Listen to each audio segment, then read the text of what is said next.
Testimony வந்து எனக்கு வந்து வெரிகோஸ் வெயின். எனக்கு வெரிகோஸ் வெயின் ரொம்ப நாளா இருந்துச்சு. ஒரு 12 வருஷமா அப்படிலாம் இருந்துச்சு.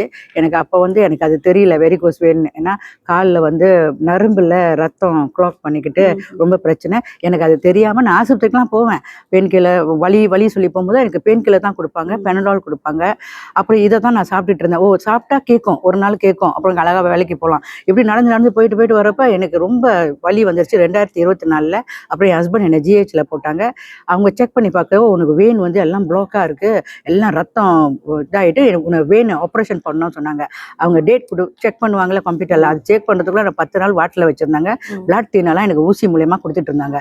ஐயோ இதை எப்படி கேட்குறது சொல்லிட்டு நான் வந்து வேணாம் 10 நாள் இருந்துட்டு நான் பேர் வெட்டி வீட்டுக்கு போயிட்டேன். அவங்க டிஸ்சார்ஜ் பண்ணி சொல்லும் போது அப்புறம் நம்ம பார்த்துக்கலாம் ஆப்ரேஷனை பற்றினு போயிட்டேன்.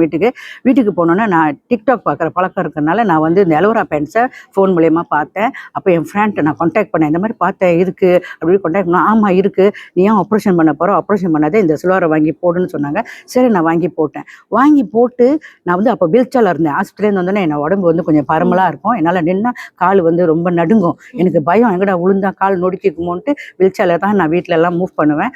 அப்போ இந்த சில்வர் நான் போடும்போதே எனக்கு சரியாக 3 வாரம் எடுத்துச்சு. எனக்கு அந்த உடம்புல ஒரு மாதிரி விறுவிறுன்னு இருக்க மாதிரியே அந்த சில்வர் போட்டோன்னே எனக்கு ஒரு ஏதோ தெம்பு வர மாதிரி இருந்துச்சு. நான் எந்திரிச்சேன். அதுக்கு முன்னே நான் எந்திரிக்கவே முடியாது. நான் வீல்சேரில் போய் தான் நான் பல்லெல்லாம் விளக்குவேன். அப்போ எந்திரிச்சு ஸ்டெப் பை ஸ்டெப் நடக்க முடிஞ்சிச்சு. அப்புறம் என்னோட அப்ளாண்ட்டை கேட்டு நான் வந்து பீஃபில் குடிக்கணும், சிறுத்தோ குடிக்கணும், லிஃப்கோ குடிக்கணும்லாம் சொன்னாங்க.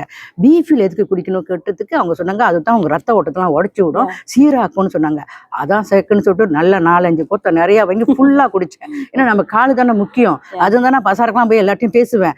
அது எனக்கு இல்லைன்னா எனக்கு முடியாது அப்படி சொல்லிட்டு நல்லா குடிச்சிட்டு சிறுத்தோ குடித்தேன், லிஃப்கோ குடித்தேன், எல்லாம் குடிச்சோன்னா என் உடம்புக்கு தெம்பு வந்துச்சு. அதுக்கப்புறம் என் ஹஸ்பண்டுக்கு நான் சீக்காலை நல்லா ஒரு நேரத்தில் அவருக்கு ஸ்லீப் டிஸ் ஆச்சு. அவரையும் வந்து டாக்டர் வந்து ஆப்ரேஷன் சொல்லிட்டாங்க. செய்யாதீங்க, நான் என் மாதிரியே நீங்கள் அந்த பேண்ட்ஸை வாங்கி போடுங்கன்னு சொன்னால் நம்பல. அவரும் போட்டு 3 வாரத்தில் நம்பிக்கையோட செஞ்சார், போட்டார். அவருக்கும் ஓகே ஆயிடுச்சு. அப்புறம் நான் சொன்னேன் பி ப்ராடக்ட் நல்ல ப்ராடக்ட், நம்ம எடுத்து செய்வோமே, மக்களுக்கெல்லாம் ஷேர் பண்ணுவோமே, ஓகே உனக்கு முடியும்னா ஓகேன்னு சொன்னார். அதனால எனக்கு வந்து அவ்வளோவா ஹெட்ஃபோன்லாம் ஆப்ரேட்லாம் தெரியாதனால நான் அவரை யூஸ் பண்ணேன். நான் அந்த மாதிரி ஆளுங்கெல்லாம் கிளிக் பண்ணி வச்சுட்டு அவரை கூப்பிடுவேன், ரிஜிஸ்டர் பண்ணேன். அவர் ஆஃப் டேல வந்து எனக்கு செஞ்சு கொடுப்பாரு. இதில் நம்ம இருக்கோம். Very good testimonium. So Jaya காட்டு நம்மளுக்கு ஒரு நல்ல டெஸ்டிமோனியம் கிடைச்சிருக்கு.